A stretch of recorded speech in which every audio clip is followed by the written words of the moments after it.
하나님께서 이스라엘 백성들을 선택을 하셨습니다. 그 선택을 했다는 것은 먼저 불렀다는 말이지 그들만 택하였다는 것이 아닙니다. 그런데 그 백성들은 하나님이 우리만 택했다. 그래서 자기들만 구원을 받는다고 하는 그런 아주 오만하면서도 또 아주 선민의식이죠. 그래서 우리만이라고 하는 자만에 이제 빠지게 됩니다. 그러니까 하나님의 뜻을 너무도 몰랐고 오해했던 것입니다. 여러분, 하나님께서 아브라함을 부르셨지 않습니까? 아브라함을 부른 건 분명히 맞는 사실입니다. 그런데 아브라함을 왜 부르셨습니까? 내가 너를 복 준다라고 하면서 세상 만민이 너로 말미암아 복을 받을 것이다. 그런 뜻에서 부르셨습니다. 하나님이 아브라함을 부르신 것은 먼저 부르신 것입니다. 그래서 하나님이 누구신지를 알게 하시고 바로 이와 같이 하나님을 섬기는 사람이든 나라든 모든 족속들은 반드시 이렇게 복을 받는다는 것을 나타내 보여주시기 위해서 아브라함을 부른 것입니다. 그래서 아브라함은 유일하게 부름받은 것이 아니라 먼저 부름을 받아서 하나님이 어떤 분인지를 세상에 전하기 위한 사명으로 이제 부름을 받은 것입니다. 이스라엘 백성들도 마찬가지입니다. 하나님께서 그 백성들을 택하여서 시내산 언약을 삼고 시내산에서 언약을 체결하고 너희는 제사장 나라가 된다라는 말씀을 하신 것이, 이 제사장이라고 하는 것은 바로 모든 사람들에게 전하는 사명을 가진 직분을 말하는 것이죠. 그래서 너희가 먼저 부름을 받아서 하나님의 은혜가 무엇인지, 하나님을 섬기는 삶, 믿음으로 살 때 하나님이 어떻게 축복해 주시는지를 알고 그것을 온 세계 가운데 드러내도록 하는 뜻에서 불렀다는 말씀이죠. 그래서 어제 우리가 살펴본 말씀도 하나님께서 그 백성들을 바벨론에서 다시 불러내시는데, 고레스라고 하는 사람을 통해서 불러내시는데 그것은 그 백성들을 위한 것이었고, 유다 백성들을 또 이렇게 불러내시는 것은 온 세계 만민으로 하여금 살아계신 하나님을 드러내게 하기 위함이라고 했습니다. 왜냐하면 이 세계 속에 있는 모든 그런 나라들, 모든 족속들이 누구를 섬기는가 보니까 다 한결같이 우상을 섬기고 있는 것입니다. 이 우상을 섬기는 백성들에게 그 우상들은 헛된 것이고 그것을 섬기는 자는 부끄러움을 당하게 되고 멸망당하게 될 것이라는 사실을 전하여서 오직 하나님 한 분만 계시기 때문에 하나님만을 섬겨야 한다는 사실을 증거하도록 하는 것입니다. 여러분, 하나님과 우상은 너무나 다른 것을 오늘 이사야서 45장을 비롯해서 계속해서 말하고 있는 거 아닙니까? 우상은 이런 것들이다. 우상을 섬기는 자가 이런 것이다. 우상이라는 것은 하나의 나무로 혹은 뭐 돌로나 철로도 물론 만들기도 하지만 그 나무로서 이렇게 만드는데 그 나무를 가지고 땔감을 하면서 그걸로 고기를 이렇게 구워 먹고 죽을 써 먹고 밥을 지어 먹고 그러면서 그 같은 재료를 가지고 우상을 만들어 놓고 이것이 무슨 하나님이 된 것처럼 말이죠. 한다는 게 얼마나 그 어리석은 것이냐라는 것을 계속 얘기를 하고 있죠. 그래서 하나님은 어떤 분인가 하는 것을 계속해서 말씀하십니다. 오늘 15절 말씀 보면 구원의 하나님은 어떤 분이라고 말하고 있냐면 스스로 숨어 계시는 하나님이다라는 말씀을 하고 있습니다. 여러분, 여기서 스스로 숨어 계시다라는 것이 뭘까요? 숨어 계시다라는 것은 드러나지 않는다라는 것인데, 하나님은 모양이 있는 분이 아니다라는 것입니다. 이 말씀은 우상과 대비해서 말하는 거죠. 모세가 시내산에 올라가서 하나님의 말씀을 받습니다. 한 40일 동안 모세가 시내산에 있는 가운데 백성들은 산 밑에서 어떻게 됩니까? 우리 모세가 올라간 지가 지금 며칠이나 얼마나 많이 지났는데 아직까지 내려오지 않느냐? 분명히 우리 지도자인 모세가 저 산 위에 올라가서 그만 실종됐을 것이다, 죽었을 것이다. 그러니 이제 우리가 스스로 우리를 인도하는 신을 만들어야 되지 않겠느냐? 그래서 아론을 통해서 금송아지를 만들게 되죠. 금송아지라는 것은 우상이죠. 눈에 보이는 형상입니다. 그래서 이걸 만들었고, 보라, 이것이 바로 우리를 애굽 땅에서 인도해낸 하나님이다 라고 하게 된 거죠. 분명히 자기들은 여호와 하나님을 섬긴다는 것입니다. 하나님을 섬기는데, 그런데 하나님은 보이지 않으니까 우리가 보이는 하나님을 만들었다라는 거죠. 눈에 보이는 형상을 만들어 놓고 이것이 하나님이다 하는 것을 말하면서 뭔가 보여야지 우리가 좀 믿을 만하고, 보여야지 좀 안심이 되고, 보여야지 사람들이 또 그걸 따르고, 그래서 이렇게 자꾸 보여지는 것을 이렇게 만들죠. 여러분, 보여지는 모든 것들은 다 이게 우상 아닙니까? 하나님을 섬긴다면서도 어떤 보여지는, 그래서 참 미안한 말이지만 천주교 같이 성모 마리아 상을 만들어 놓고 무슨 예수님 상을 만들어 놓고 벌써 그렇게 딱 되는 순간 이걸 우상이 돼 버리는 것이죠. 그걸 사람들이 보고, 사람들은 보는 것에 참 약하거든요. 그래서 보이는 그것에 막 와서 절하고, 그것이 하나님인 것처럼 무슨 뭐 특별한 뭐가 있는 것처럼 성인의 그런 형상을 만들어 놓고, 그래서 거기에다 손대서 기도하면 뭔가 더 기도가 더 효과가 있고 소위 약발이 잘 받는 것처럼 말이죠. 그렇게 만들어내는 것 전부 다 이게 미신적인 거죠. 그래서 하나님께서는 그런 보이는 형상들을 만들지 말라고 말한 것입니다. 하나님이 숨어 계시는 분이시다라는 것은 안 보이는 분이라는 뜻입니다. 하나님이 형상을 갖고 있지 않는, 안 보이는 분이라는 것입니다.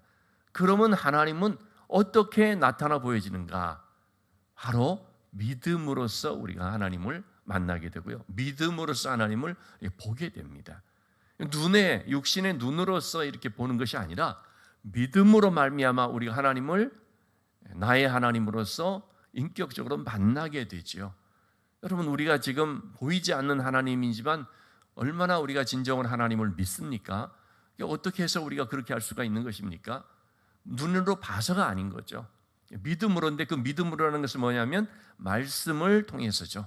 그래서 믿음은 들음으로, 들음은 말씀을 통해서라고 하고 있죠, 성경에서.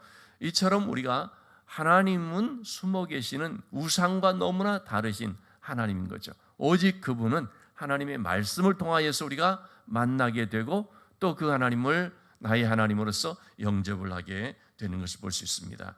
16절 말씀에 다시 한번 또 그래서 대조해서 말하죠. 우상을 만드는 자는 부끄러움을 당하고 욕을 받고 함께 수욕에 들어갈 것이라. 이것은요, 이 세상에 하나님 아닌 우상을 만드는 자들도 그렇고 하나님을 우상으로 만드는 자들도 그렇고 또 다 같이 포함된 것입니다. 오늘날에도 하나님을 우상으로 만들어 보려고 하는 사람들이 참 많이 있습니다. 다 한결같이 잘못된 것이고 그들은 욕을 받게 된다고 말하고 있습니다. 자, 17절 말씀, 이스라엘은 여호와께 구원을 받아 영원한 구원을 얻으리니 너희가 영원히 부끄러움을 당하거나 욕을 받지 아니하리라. 우상을 만들고 그 우상을 섬기는 자들은 다 부끄러움을 당하는데, 그러나 부끄러움을 당하지 않는 자는 누굽니까? 하나님을 섬기는 자입니다. 하나님을 의지하는 자입니다. 바울은 로마서 말씀에서 그렇게 말하고 있죠. 누구든지 예수를 믿는 자는 부끄러움을 당하지 아니하리라. 예수 그리스도를 믿는 자는 절대로 부끄러움을 당하지 않습니다. 여러분, 사드락과 메삭과 아벳느고 다니엘의 세 친구가 왕의 금 신상에 절하지 않았다고 해서 어떻게 됐습니까? 풀무불로 들어갔습니다. 그 순간만 보면 부끄러움을 당하는 것 같습니다. 부끄러움 정도가 아니죠. 그 순간만 보면 정말 그들은 죽을 위기에 처했습니다. 하나님 믿었다가 망한 것 같이 보입니다. 하나님 믿었다가 완전 그 인생이 끝난 것처럼 보여집니다. 그런데 그들이 어떻게 됐습니까? 부끄러움을 당했습니까? 우리가 다니엘서 말씀을 보면 알지만은 엄청난 영광을 받죠. 그들이 풀무불로 들어가죠. 근데 그 풀무불 속에서 하나님이 그들과 함께 해주시고 그들을 지켜주시고 그들을 건져주시죠. 하나님께서 우리와 함께 하시는 것이 바로 저는 이 3종 세트라고 생각이 됩니다. 하나님이 함께 하시고 그냥 있어주는 것이 아니죠. 지켜주시고 그리고 또 시간이 지나면 거기서 건져주시는, 이게 하나님의 일하시는 방법입니다. 오늘도 우리의 삶에서 하나님은 함께 하시고요, 그리고 우리의 몸과 마음, 우리의 어떤 모든 형편들을 지켜주셔서 상하지 않게 하시고 그리고 또 때가 되면 건져주시는 거죠. 다니엘의 세 친구들이 바로 그런 하나님의 은혜를 입었습니다. 부끄러움을 당했습니까? 놀라운 기적을 체험을 했습니다. 그것은 그들이 자기들만 경험할 수 있는 그 속에서 일어난 일이 아니라 느부갓네살 왕을 비롯한 그 신하들이 다 보는 데서 그런 일이 벌어졌습니다. 그래서 뭐라고 합니까? 보라, 어떻게 저런 일이 일어날 수 있느냐. 그래서 나오라고 하죠. 본인 몸에 거슬린 흔적 하나 없고 냄새도 하나 없는, 부끄러움을 당한 것이 아니라 그들이 너무나 존귀함을 받게 됩니다. 그래서 느부갓네살 왕이 어떻게 합니까? 너의 하나님은 정말 살아계신 하나님이시다. 다니엘이 사자굴에 들어갔을 때도 마찬가지거든요. 다리오 왕이 그를 보면서 너의 하나님은 정말 살아계신 하나님이시다. 하나님께만 기도한다라고 했을 때 부끄러움을 당했느냐, 수치를 당했느고 또 망했느냐? 아니라는 것입니다. 그러한 하나님만을 의지하는 삶을 통해서 오히려 존귀함을 받고 하나님의 이름이 높임을 받는 역사가 나타났습니다. 진실로 살아계신 하나님을 믿는 자는 결코 부끄러움을 당하지 않습니다. 우상을 섬기는 자는 반드시 부끄러움을 당합니다. 자, 그런데 제가 지금 느부갓네살 왕에 대한 말씀을 좀 했습니다만, 느부갓네살 왕이 이 다니엘의 세 친구들을 향해서 뭐라고 말합니까? 너희의 하나님은 정말 너희들을, 자기를 섬기는 자들을 이렇게 구해 주시는 분이시다 라는 표현을 쓰거든요. 느부갓네살이 이 사드락과 메삭과 아벳느고를 지켜주신 분이 하나님이라는 사실을 보죠. 그러나 그의 고백은 어디까지나 너의 하나님이라고 하는 그런 이제 말을 하죠. 너의 하나님, 이 나의 하나님이 되지를 않습니다. 사드락과 메삭과 아벳느고에게는 나의 하나님인데 느부갓네살 왕은 그거를 지켜보면서 알게 된 것인데, 그래서 아직까지 너의 하나님인 거죠. 여러분, 우리가 이 신앙도 지식이 있어야 되죠. 우리 45절에서 이제 45장에서 봤나요? 44장에서 봤나요? 이 우상을 만드는 자들은 지각도 없고 생각도 없고 아무리 지식도 없고라고 이제 얘기를 하잖아요. 하나님을 우리가 믿는다고 할 때도 지식이 있습니다. 근데 이 지식이 크게 좀 우리가 이거를 조금 좀 전문 용어로서 이렇게 보게 된다면 구별해서 말할 때 관계적 지식이 있고 정보적 지식이 있습니다. 제가 심장 이제 스텐트 이거를 이제 했는데요. 그렇게 하기 전에는 제가 혈관의 상태가 어떤지를 몰랐지 않습니까? 그래서 혈관에 좋은 음식이 뭐다, 그런 어떤 그런 저 같은 그런 가운데 있을 때 피해야 할 것이 뭐다, 이런 것들이 이제 요즘 TV에 보면 건강 지식과 정보가 얼마나 많습니까? 그런 것들이 막 소개가 돼도 별 관심이 없는 거죠. 그냥 그러려니 거기 해당되는 사람이 있으려니 됐지 않습니까? 근데 제가 딱 당사자가 되고 난 뒤에는 어떻게 되냐면 이게 내 문제가 된 거죠. 그래서 여러분, 그 어떤 지식이 자기 문제가 되면요, 그게 관계적 지식이 됩니다. 그 전에는 뭡니까? 정보적 지식입니다. 하나님을 아는 지식이라는 것은요, 관계적인 지식입니다. 하나님에 관해 아는 것은 정보적인 지식입니다. 바리새인들은 정보적인 지식이 많았습니다. 하나님에 관해서 알고, 성경에 관해서 알고, 율법에 관해서 알고, 그냥 정보로 아는 것입니다. 그러나 바리새인들이 그렇게 비웃고 손가락질했던 세리나 창기들, 죄인들이라 취급된 사람은 어땠습니까? 예수 그리스도를 만났거든요. 그래서 그들이 예수님에 대한 것은 정보적인 지식이 아니라 관계적인 지식이었습니다. 나의 그리스도, 나의 주님, 이렇게 관계적 지식이 되는 거죠. 그것이 내 문제가 되었을 때 관계적 지식이 됩니다. 사드락과 메삭과 아벳느고는 하나님은 나의 하나님으로 만나죠. 나의 하나님으로 믿고 믿고 섬기죠. 느부갓네살 왕은 아직까지는 뭡니까? 너의 하나님, 정보적인 지식에 머무르는 것입니다. 여러분, 우리가 신앙생활하면서 안타깝게도 모태신앙이 오랫동안 교회를 다니면서도 정보적인 지식에 머물러 있는 분들이 참 얼마나 많은지 모릅니다. 들어서 많이 아는 겁니다. 하나님에 관해서 알고요, 신앙에 대한 어떤 지식들이 많이 있는데 그거는 저처럼 과거 내 상태가 어떤지를 모르고 그냥 TV에서 나오는 그런 것들이 하나의 그냥 정보로만 뭐 좀 필요한 것이로구나 하는 걸로 지나가는, 내 문제가 아니니까 그렇게 신앙생활하는 경우들이 많다는 거죠. 근데 어느 날 내가 정말 도저히 용서받을 수 없는 죄인인 것을 발견하고 예수 그리스도의 십자가가 우리 모두의 십자가, 그로 인하여 구원받았어 하는 그런 차원이 아니고 나의 십자가로구나, 나의 은혜로구나, 이거를 깨닫게 되었을 때 예수 그리스도는 어떻게 됩니까? 정보적인 지식이 아니라 관계적인 지식으로 나에게 오는 거죠. 그래서 그분이 나의 주님, 나의 하나님이 됩니다. 바울 사도는 뭐라고 고백했냐면 나의 복음이라고 말합니다. 나의 복음이라는 것이 뭐냐면 이게 바로 관계적인 지식인 거죠. 하나님이 나의 하나님, 복음이 나의 복음.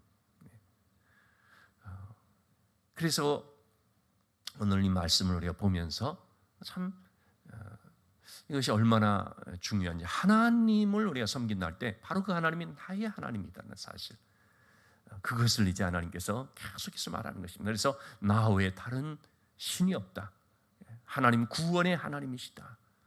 그리고 너희들을, 우리 20절의 말씀 보면요, 열방 중에서 피난한 자들아 너희는 모여 오라, 함께 가까이 나오라. 나무 우상을 가지고 다니며 구원하지 못하는 신에게 기도하는 자들은 무지한 자들이다. 이 열방 중에서 피난한 자들, 바벨론 포로에서 이제 돌아오게 되는 백성들을 말하는 것이죠.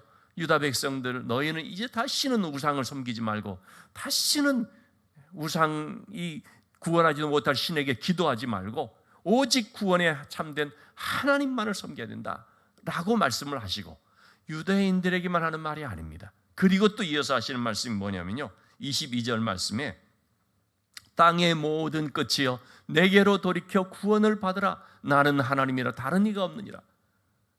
모든 열방들을 두고 지금 하나님 하시는 말씀, 모든 백성들을 두고 하나님 말씀하시는 것입니다. 즉 유대인들만 내게로 나오라라고 말하는 것이 아닙니다. 그 유대인들을 통해서 모든 열방들이 주께 나오기를 원하는 것입니다. 모든 족속들이 우상을 다 버리고 정말 하나님 한 분만, 다른 이가 없고 하나님 한 분밖에 없다는 걸 알고 그의 구원으로 나오라 라고 말씀을 하고 계십니다. 네, 오늘도 우리가 바로 이와 같은 그 하나님의 그 부르시는 음성, 간절히 오라 오라, 방황하지 말고 나에게 오라, 하나님만, 하나님밖에는 다른 뭐가 없다 라고 하시는 이 말씀 우리가 다시 한번 마음에 새기면서 오늘도 우리가 오직 이 구원이 하나님만을 의지할 수 있는, 하나님께만 기도하는, 그래서 하나님의 은혜로 나의 하나님, 나의 구원, 나의 복음을 고백하는 삶이 될 수 있기를 주님의 이름으로 축원합니다.